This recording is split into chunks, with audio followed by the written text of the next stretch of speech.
Why do we use a groundhog to forecast the weather? It's only been in the past 60 or so years that humans have been able to rely on television meteorologists for weather predictions. Before Al Roker, the Babylonians looked at cloud formations. In 300 BCE, the Chinese had a calendar broken into 24 festivals, each with its own unique weather patterns. Today we use satellites and other costly equipment to gauge our environment, examining changes in the atmosphere and running sophisticated computer models. And sometimes, we just stare at a groundhog. Every February 2nd, a doughy rodent named Punxsutawney Phil briefly emerges from his winter hibernation to have a look around. If he sees his shadow, that means there will be 6 more weeks of winter. If he doesn't, we can assume that warm weather is looming.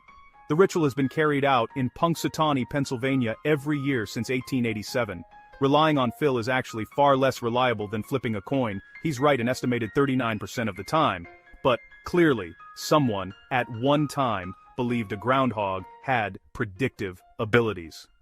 Who? To understand Phil's current status, it helps to know that superstition and weather have had a long association. Observers of the Christian holiday Candlemas, for example, received candles blessed by clergymen. If the skies were cloudy that day, warm weather was imminent. If the sun was out, winter would persist. In Europe, the idea that winter's duration could be foretold was carried over to animal behavior. Hibernating animals like bears, marmots, and hedgehogs were observed to see when they'd emerge from their dens. In Germany, the weather was anticipated by badgers. When Germans began settling in Pennsylvania, however, badgers weren't so readily available. The easiest hibernating animal to locate was the groundhog. In 1887, a newspaper editor began circulating the idea that one groundhog in particular, Punxsutawney Phil, was a meteorological wonder. Before long, the entire country became preoccupied with Phil's prognosticating, and an annual tradition was born. Phil isn't the only one in the business of long-range forecasting.